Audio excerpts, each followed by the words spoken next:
Bonjour, je suis Anna Sandrea, l'organisatrice du Sommet de la Conscience, et nous arrivons à la deuxième journée du Sommet de la Conscience.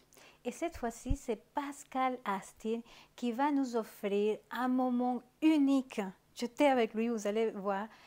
Et sa conférence s'appelle « Être plus grand que tout ce qui nous dérange ». J'ai vécu un moment vraiment très fort avec Pascal que je voudrais partager avec vous.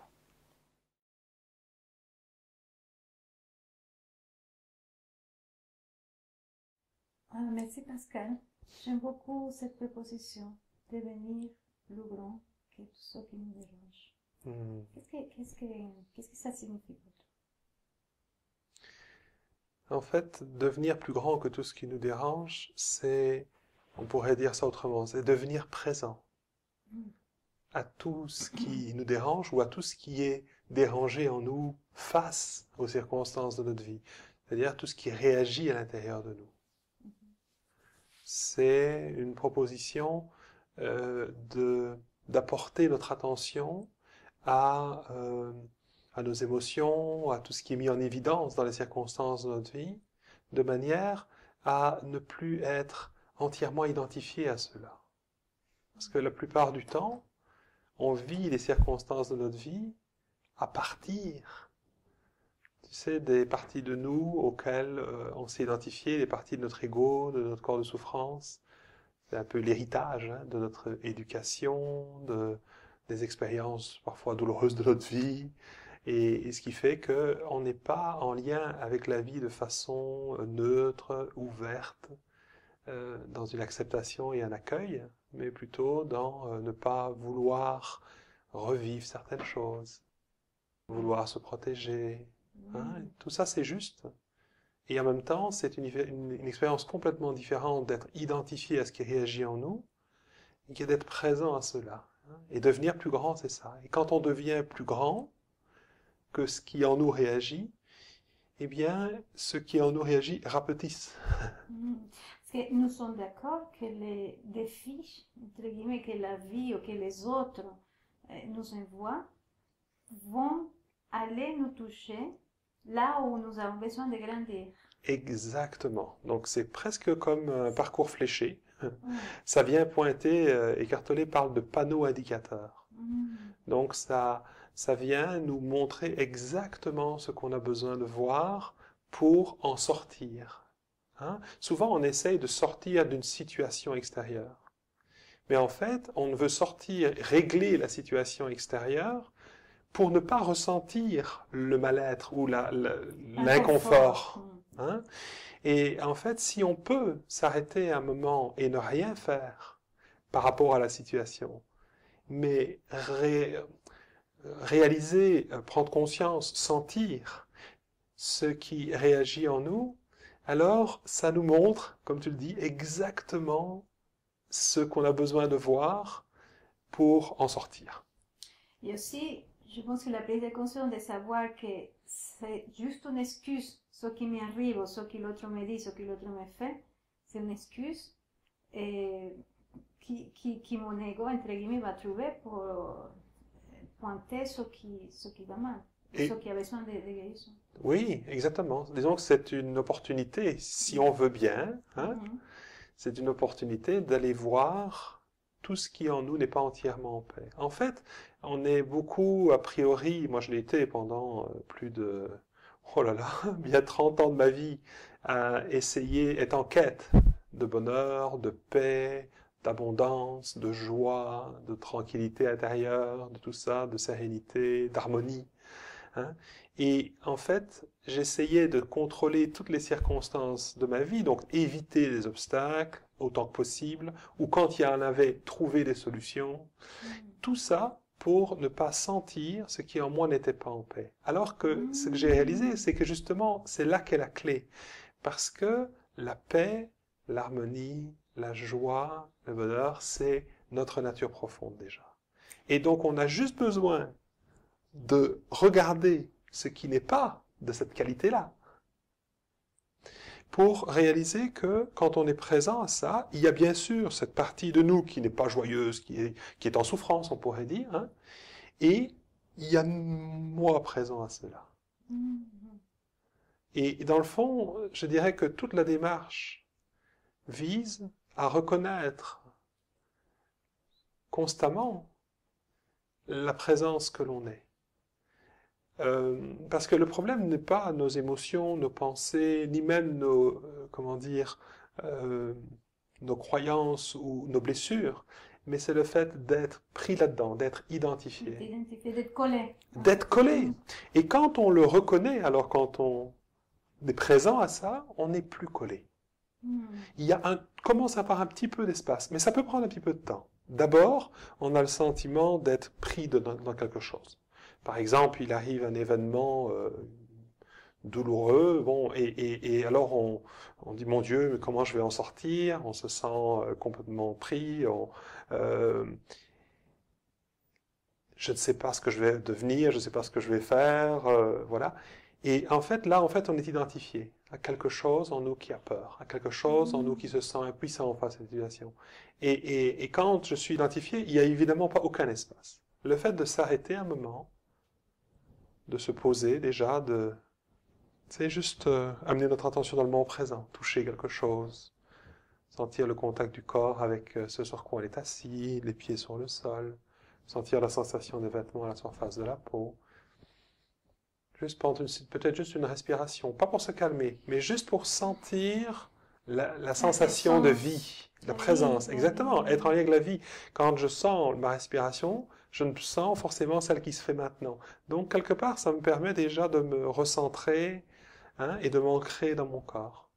Et quand, alors à ce moment-là, je suis centré, ancré, je vais pouvoir reconnaître qu'effectivement, quelque chose en moi est en train de paniquer là. Je le vois, je suis présent à ça.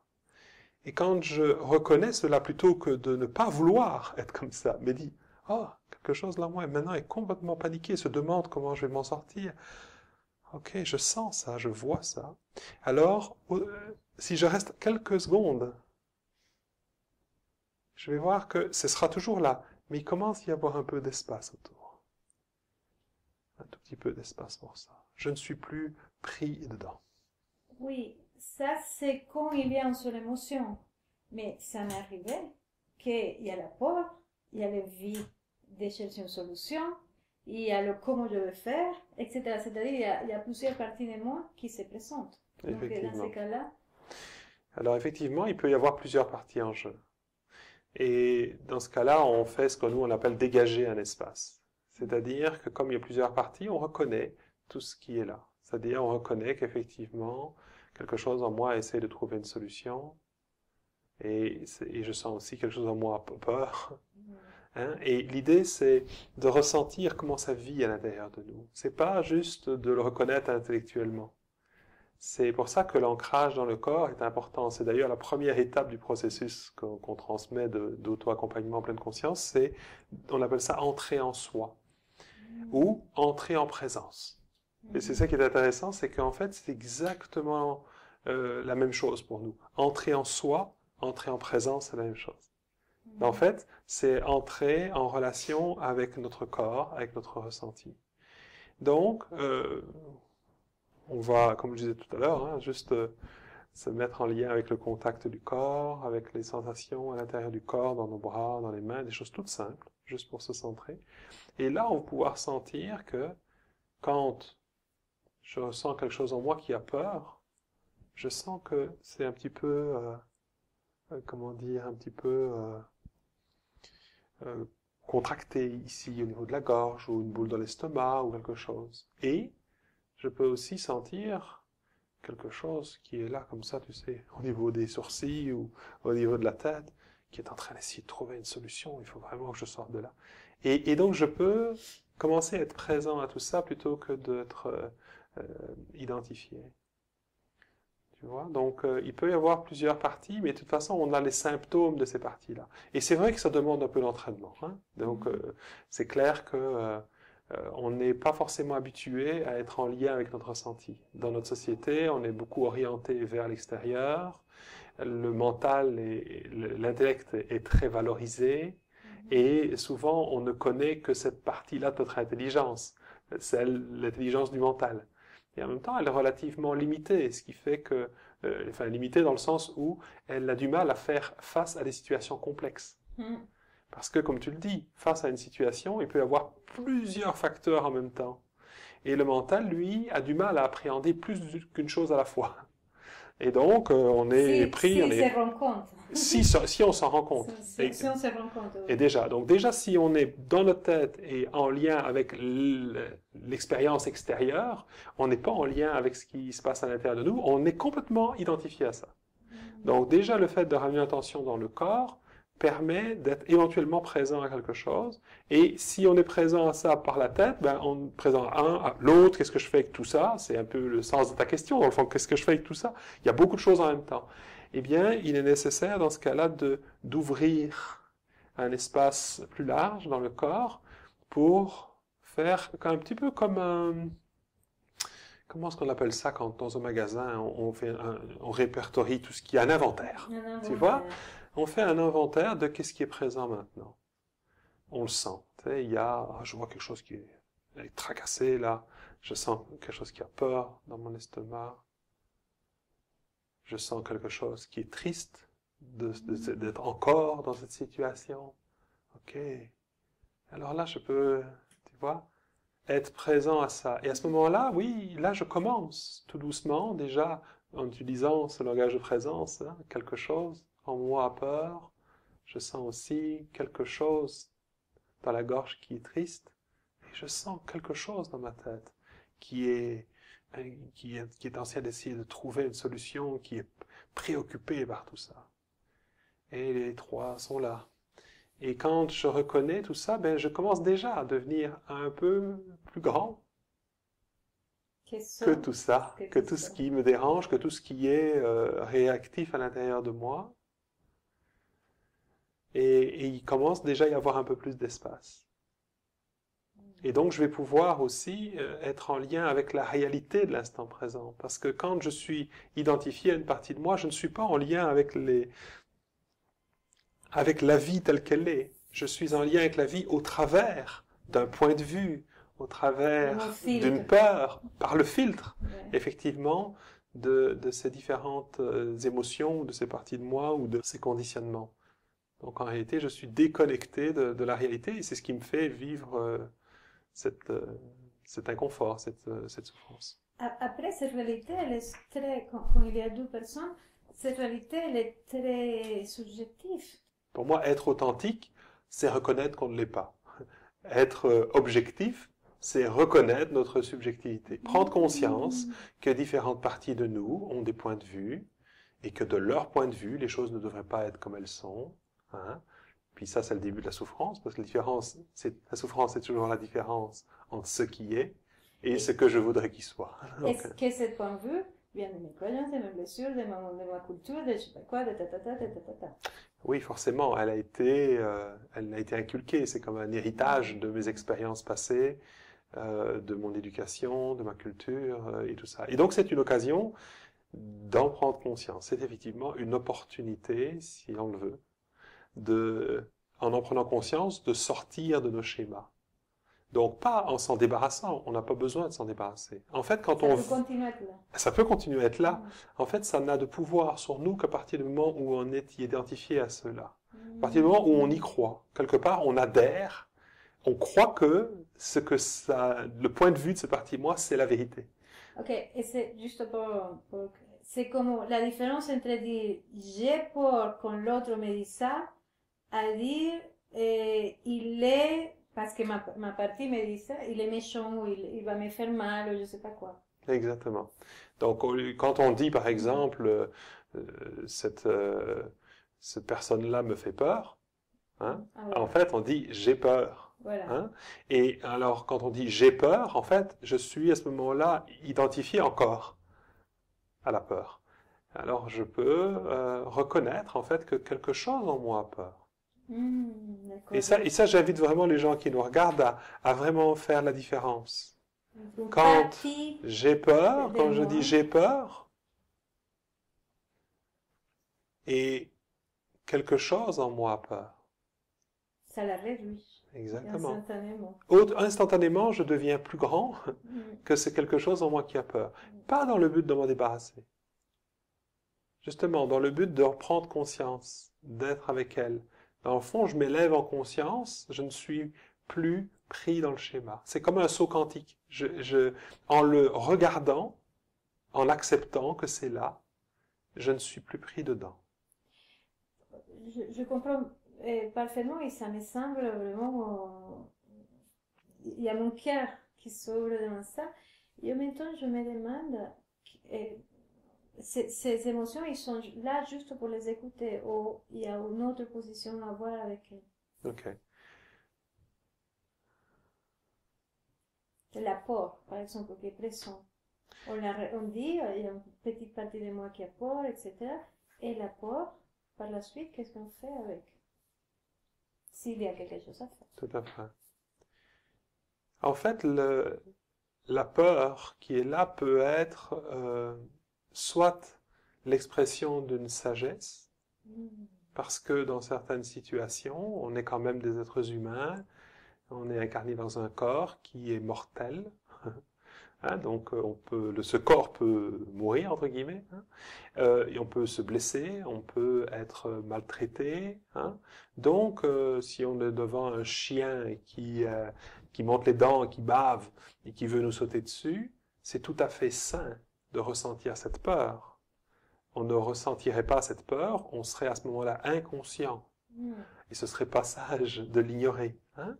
Donc, elle est à notre service, cette peur. Elle nous indique, dans la réalité de l'instant présent, qu'il y a un danger potentiel. Okay?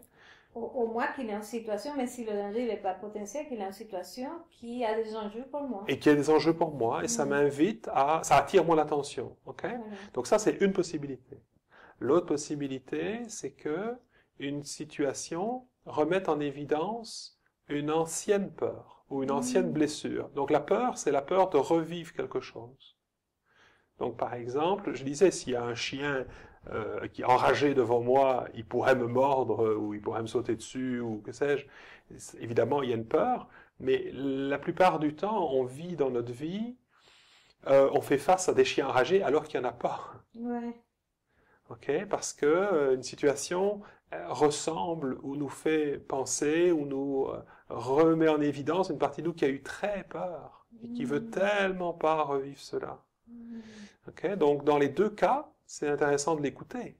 C'est intéressant d'être présent à la peur. De l'écouter vraiment comme un signal. C'est, on pourrait dire, comme quand, mettons, tu conduis ta voiture. Et il y a un signal lumineux qui s'allume et qui dit il n'y a plus d'huile.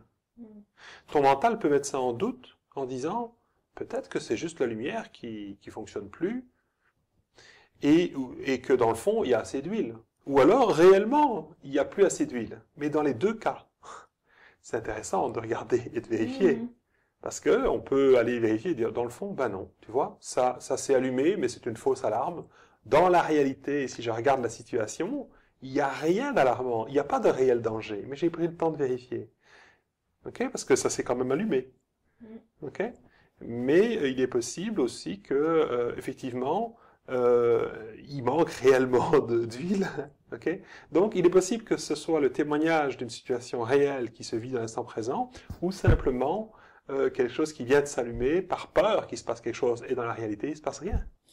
Alors, quelle place elle a l'intuition? Parce que tu sais, l'intuition, elle est parfois très... dans le développement personnel et spiritualité, parfois on sait, non, j'ai l'intuition que quelque chose est finalement une peur. Mais comment distinguer ce qui est vrai et ce qui n'est pas? Alors, je dirais que c'est la même chose. Hein? C'est d'abord d'écouter ce qui vient. Et...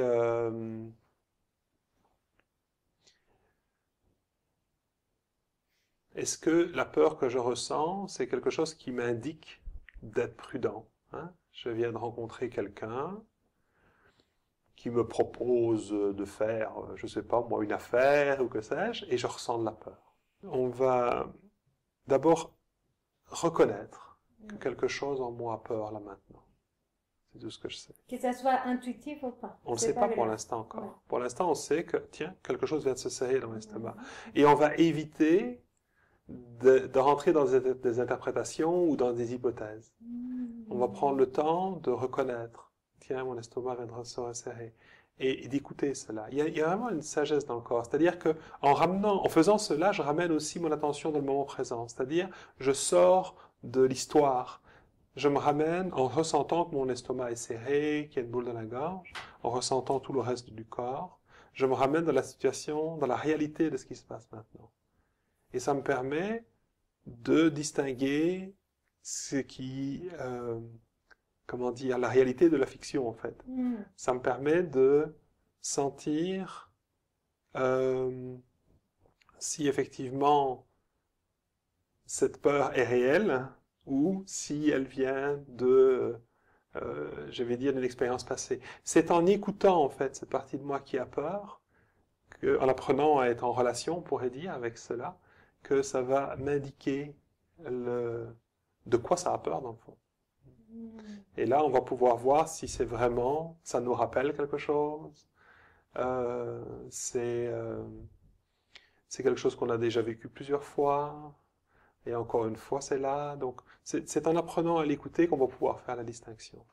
Il n'y a pas une règle générale en disant, bon, c'est en général quand on écoute une peur et que c'est une sagesse, le fait de l'avoir reconnue, alors on devient en paix. On devient en paix parce que c'est à notre service et on va choisir de sortir de là, de dire ok, je ne fais pas affaire avec voilà, plutôt. Et en même temps, j'imagine qu'il y a un entraînement à faire parce que j'imagine qu'on était tous plus ou moins loin parfois de notre corps. Et reconnecter toutes ces émotions, tous ces ressentis, peut prendre du temps. Ça peut prendre du temps, oui, absolument. En fait, c'est absolument instantané quand on choisit d'amener l'attention dans le corps. Par contre, ça peut prendre du temps parce que, moi en tout cas, je vais parler de mon cas, j'ai vécu pendant presque 40 ans complètement déconnecté de mon corps. Parce que comme on ne m'avait pas appris à accueillir mes émotions, à pouvoir faire de l'espace pour ça à l'intérieur de moi, ou à me laisser traverser, à les laisser se libérer, eh bien, j'étais en lutte contre ça. Et une façon de ne pas les ressentir, ça a été de me couper de mon ressenti. Donc, en faisant, je propose des exercices de stimulation corporelle. Il y a plein de pratiques, hein, comme le yoga, le tai chi, le qigong, enfin toutes sortes de pratiques qui invitent à être en lien avec notre corps de façon consciente. Eh bien, toutes ces pratiques nous aident à reconnecter avec notre sensibilité, donc notre intuition. Ça nous permet de mettre cette intelligence au service de notre vie. Et pour les gens qui sont déconnectés des émotions, parce que ça, souvent les gens me disent, oui, mais comment faire pour ressentir les émotions si je ne les ressens pas? Ça, au début, c'est juste des petites sensations qui... D'abord, on apprend à reconnecter avec les sensations corporelles. Pouvoir reconnecter simplement avec les sensations corporelles nous permettent tout doucement de reconnecter avec les sensations de l'émotionnel. Parce qu'en fait, on a un corps... Exactement, on a un corps physique. On a un corps physique, mais on sait aujourd'hui qu'on a plusieurs corps. On a un corps émotionnel, Eckhart Tolle parle de corps subtil, et c'est là que se situe vraiment notre sagesse, notre intuition, notre sensibilité, qui nous permet d'avoir une compréhension plus holistique d'une situation, hein, plus profonde. Hein. C'est pour ça qu'il appelle l'intelligence au-delà du mental, hein, l'intelligence de notre corps. Donc pour reconnecter avec ça, la clé, c'est vraiment les sensations corporelles. Donc, par exemple, là, je sens un petit peu de fraîcheur dans mes mains. Le fait de sentir qu'on est assis, des choses très simples. Sentir notre respiration, les vêtements sur la peau, tout ce que l'on perçoit, même qui est agréable ou désagréable. On peut avoir une douleur dans le genou. Ok. Tout ça nous permet d'être en lien déjà avec notre corps. C'est un premier niveau. C'est un premier niveau et ça nous permet de nous synchroniser avec l'instant présent parce que on ne peut pas ressentir notre corps comme il était il y a 2 secondes ou comment il sera. On ne ressent toujours des sensations corporelles maintenant. Donc déjà, ça nous permet de nous aligner. Et quand on s'aligne, alors, on peut commencer, si on reste là présent à tout ce qu'on peut ressentir, on va voir qu'on commence à ressentir de plus en plus. Et si on a l'impression qu'on ne ressent rien, restez avec l'impression de ne rien ressentir et juste, moi tout ce que je ressens c'est mes fesses sur la chaise. Ok. En dehors de ça, je ne sens rien du tout. Ok. Restons juste avec ça. C'est déjà ça. C'est déjà ça. Et en ne faisant absolument rien, tu vas voir que tout doucement, on va commencer à sentir des choses de plus en plus subtiles. Un petit peu comme si tu veux être en connexion avec la nature, tu vas te promener dans la forêt par exemple, eh bien, tu pourrais y aller en jeep, tu pourrais y aller en vélo, tu pourrais y aller à pied. Tu n'auras pas la même expérience de la même forêt ou de la même nature. Si tu es à grande vitesse en jeep, tu vas capter pas grand-chose. Si tu es en vélo, ce sera déjà différent. Maintenant, si tu es à pied, on est juste en train de traverser, en étant pris dans nos pensées, on n'a pas la même expérience de la nature. Si par contre on prend un moment pour s'arrêter, on va commencer à entendre des sons qu'on ne percevait pas alors qu'on était en train de marcher. On va commencer à sentir des odeurs que l'on ne percevait pas alors qu'on était occupé à autre chose. On s'arrête, on regarde, on commence à voir des petits animaux, on commence à voir des couleurs. On commence même à sentir certaines énergies, on pourrait dire que à certains endroits on se sent mieux, des endroits on se sent c'est pas pareil. On commence à être dans la subtilité.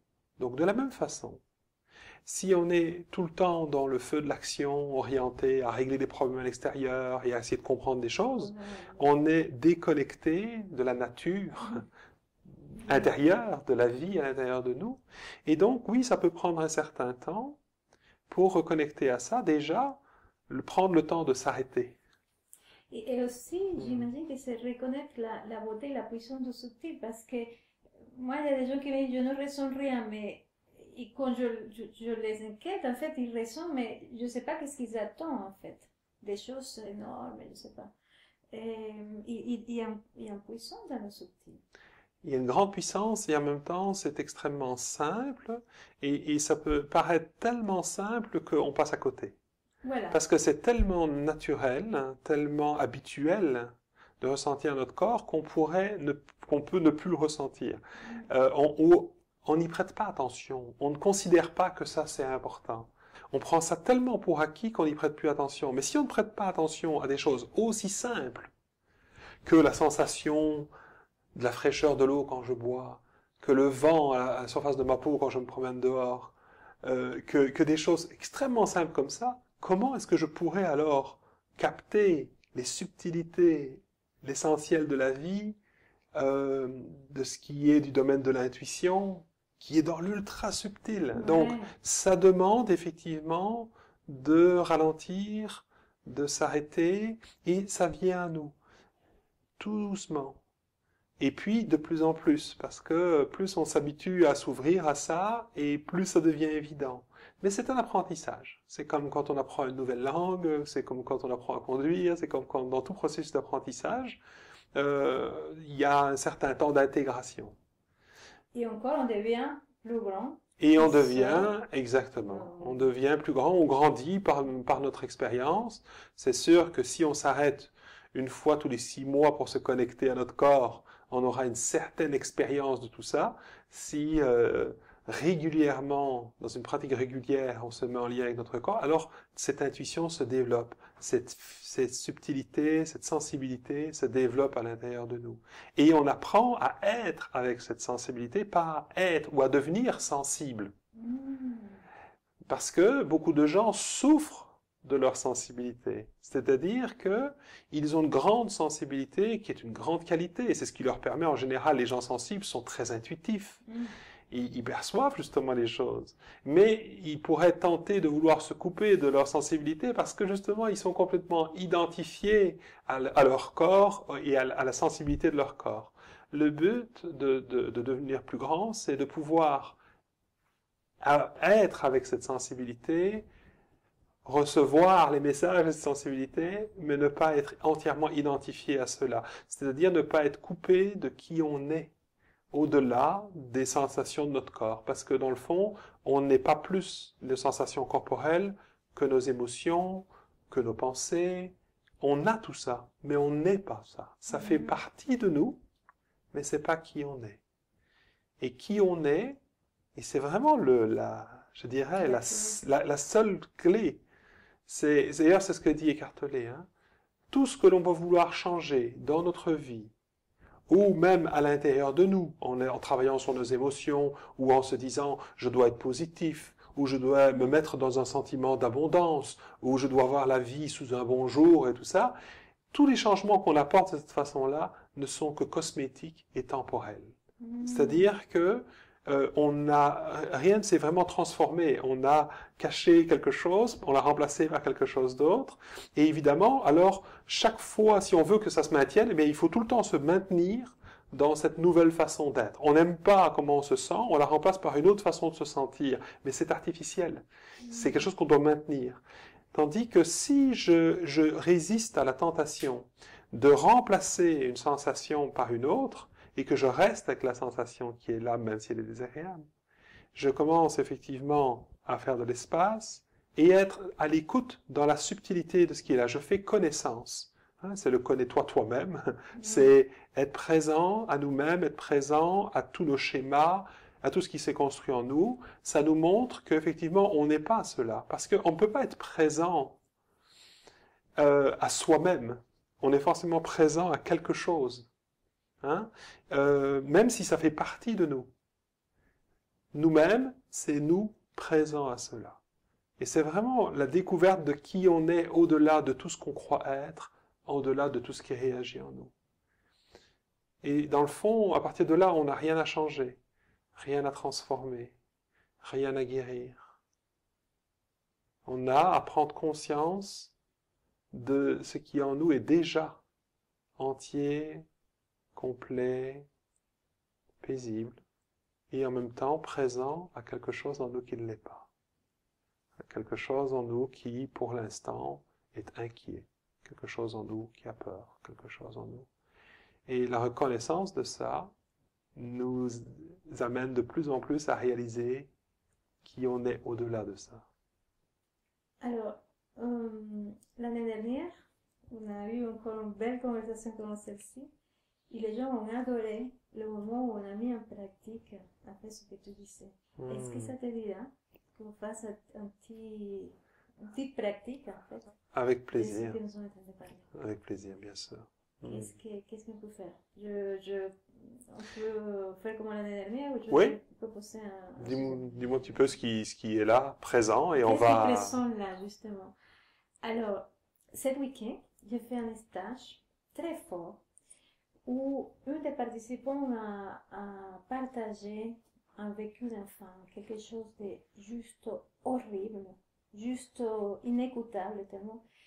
Et ça m'a tellement impacté alors que je suis thérapeute et que j'ai l'habitude d'entendre des choses, mais pas à ce point. Que je suis restée un peu avec ça dans mon esprit, en fait, et j'ai l'impression qu'il y a quelque chose en moi qui a été touché par ce témoignage tellement violent. En tout cas, c'est comme ça que je l'ai ressenti sur le moment.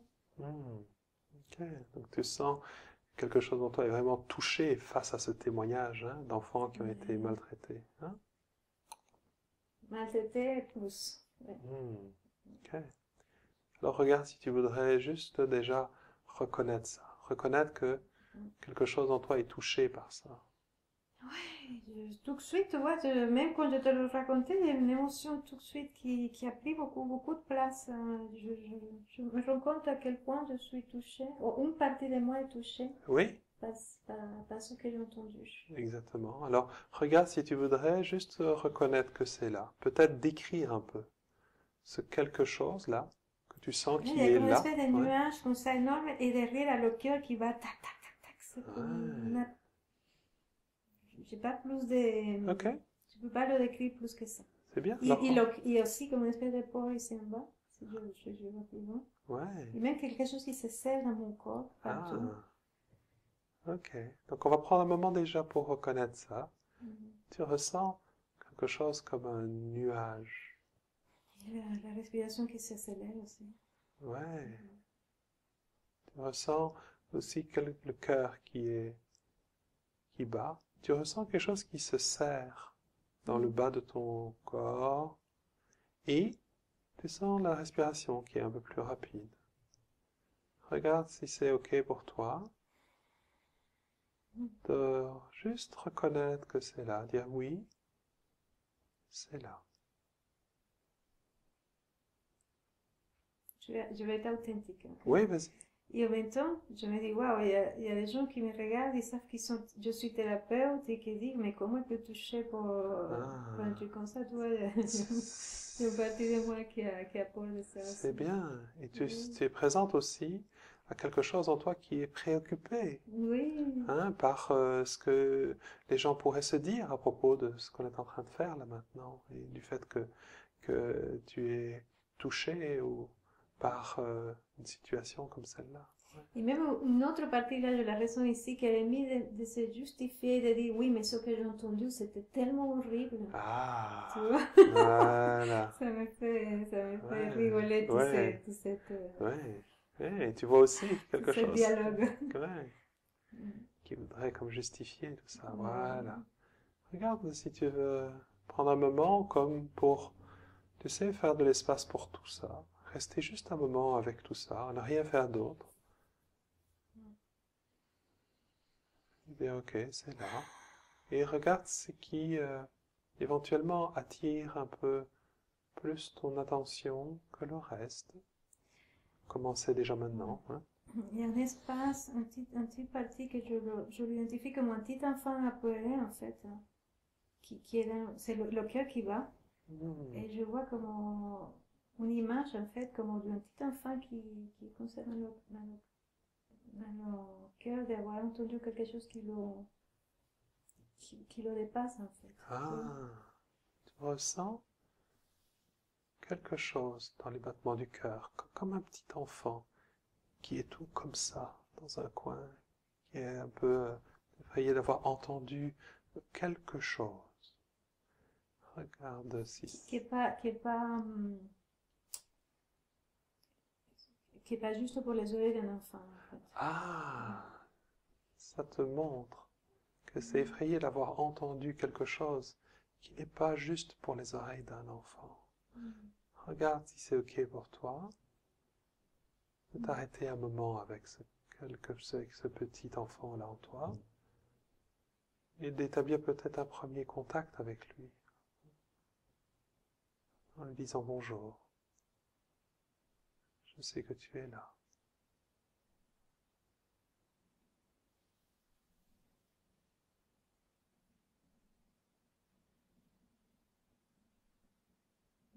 Ouais. Regarde si tu veux. Oui, ouais. Regarde si c'est OK pour toi de lui laisser savoir que tu l'entends, que tu sens comment il se sent effrayé d'avoir entendu quelque chose qui n'est pas pour les oreilles d'un enfant.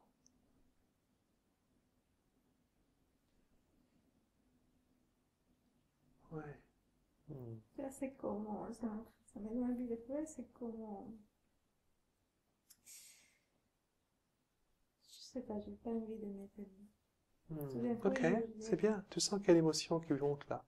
Quelque chose en toi qui a juste envie de pleurer. Regarde si c'est OK pour toi de juste laisser ça être aussi. Laisser cela, voilà, reconnaître cela, dire bonjour aussi. C'est quelque chose en toi qui a envie de pleurer. Hmm. c'est drôle ça, parce que ce que je ressens, c'est comme une partie de moi qui était préservée et que quand je suis en, en stage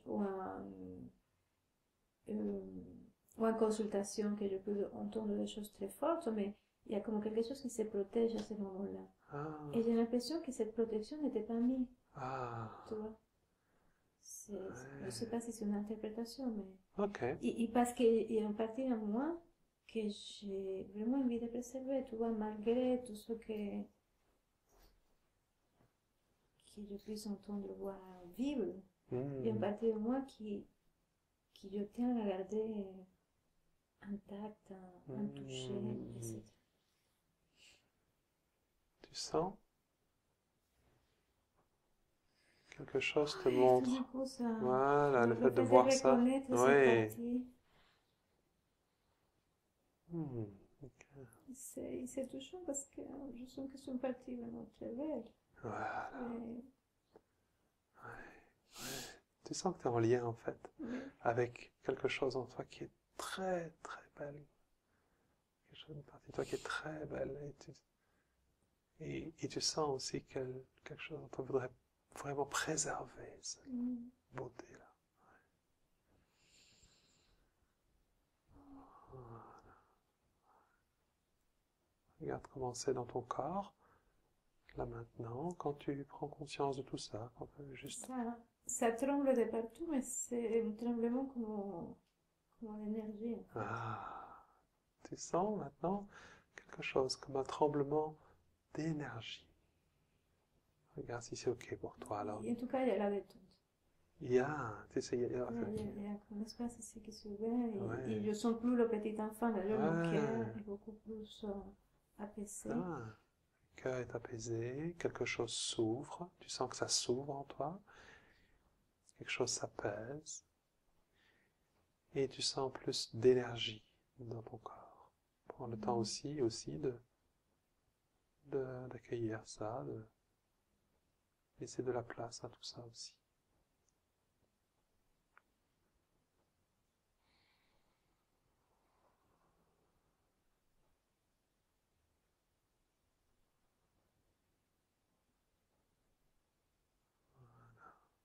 Et regarde comment tu te sens maintenant, globalement, par rapport à juste avant cette séance, même avant qu'on commence à parler de ça. Est-ce que quelque chose a changé dans comment tu te sens maintenant? Je me sens détendue, lumineuse. Tu te sens détendue et lumineuse. Mm. Oui.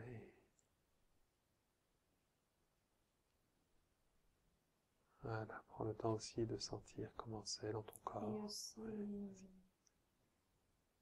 touchée parce que je sentais vraiment l'énergie de ce petit enfant à pleurer Ouais. qui avait vraiment besoin que je l'accueille, que je le vois en Ah. Tu te sens aussi touché par cette rencontre fait. Ouais. avec cette partie de toi, ce petit enfant qui avait besoin d'être vu, d'être reconnu. Ouais. Voilà.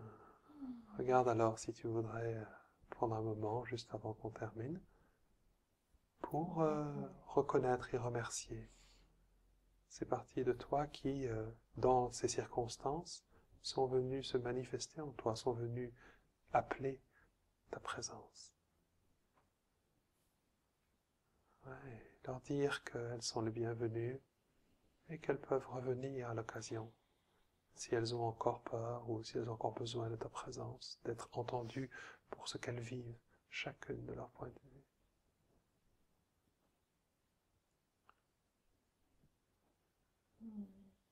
Regarde, si tu veux leur dire que tu reviendras au besoin.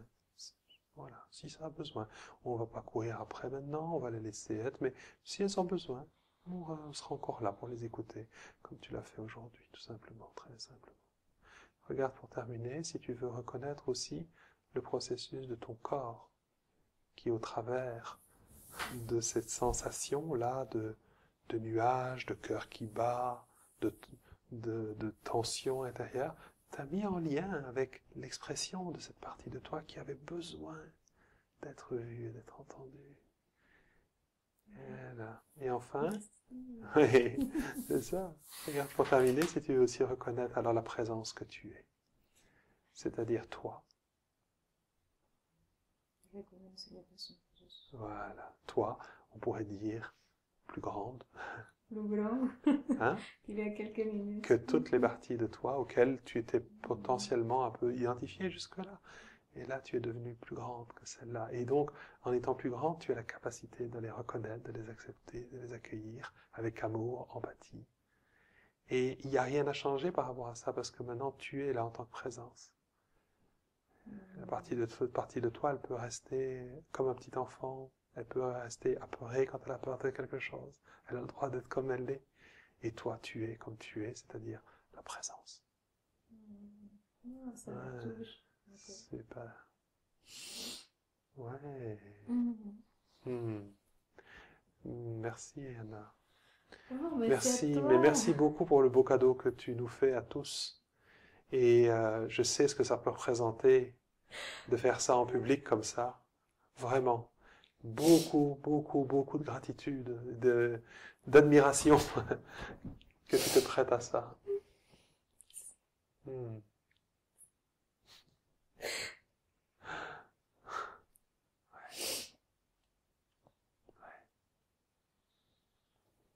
Hmm. Merci. Merci à toi. Merci à toi. Waouh.